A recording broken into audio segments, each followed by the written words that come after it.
கால் சரியான தூக்கம் அப்படியே எந்திரிச்சு கிளம்பியாச்சு. நம்ம எங்கே போகிறோன்னா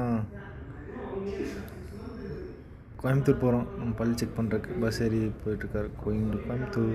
கைஸ் நம்ம எங்கே வந்திருக்கோம்னா ஆர்பிஎஸ் டென்டல் காலேஜ் வந்திருக்கோம். நம்ம டீத்தை செக் பண்ணுறதுக்காக. வாங்க போகலாம். உள்ளே வந்தாச்சுங்க. காலேஜ் ஜென்ரல் காலேஜ் வந்தோடனே உள்ளே அப்படியே வாகைன்னு சொல்லிட்டு ஒரு கோலம் போட்டு நம்மளை வரவேற்றாங்க. அப்படியே உள்ளே போயிட்டு நேம் சொல்லி கார்டு வாங்கிட்டோம். நம்ம ஏஜ் டேட்லாம் எழுதியிருந்தாங்க. அப்புறம் வந்துட்டு பல்ஸு இதெல்லாம் செக் பண்ணாங்க. செக் பண்ணிவிட்டு எழுதிட்டு 1 நம்பர் போக சொன்னாங்க. வாய் மற்றும் பல் போயிட்டு வாங்க எப்படி இருக்குன்ட்டு ஃபஸ்ட் டைம் செக் பண்ண வந்திருக்கேன். அது செக் பண்ணிட்டு அப்புறம் அப்படியே 2ஆம் நம்பர் செக் பண்ணிவிட்டு வந்துட்டு செகண்ட் ஃப்ளோரில் 7ஆம் நம்பர் ரூம் போக சொன்னாங்க. அங்கே போனதுக்கு வந்துட்டு பல் வந்து ஒரு சின்ன சொத்தையே இருக்குது, அதை க்ளீன் பண்ணி லைட்டாக அடைக்கணும்னு சொன்னாங்க.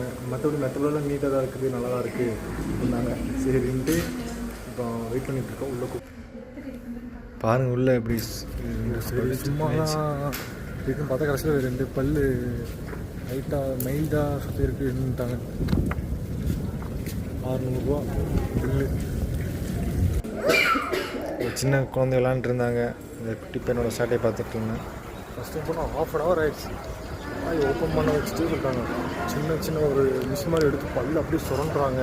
தண்ணி அடிக்கிறாங்க. இந்த பக்கம் உறுதி இருக்கிற ஒரு மிஷின் வாயே வலிக்க ஆரம்பிச்சிச்சு. 1/2 hourல என்ன பண்ணிடுச்சு. இது பாருங்க எப்படி how to brush your teeth போட்டிருந்தாங்க. அப்புறம் ஹவு டு ஃப்ளூஸ் பார்த்துட்டு அப்புறம் ஃபோட்டோ எடுத்துகிட்டு ஈவினிங் பஸ்ஸில் பாட்டு கேட்டுட்டு அப்படியே வீட்டுக்கு கிளம்பியாச்சு. Bye bye friends, good night.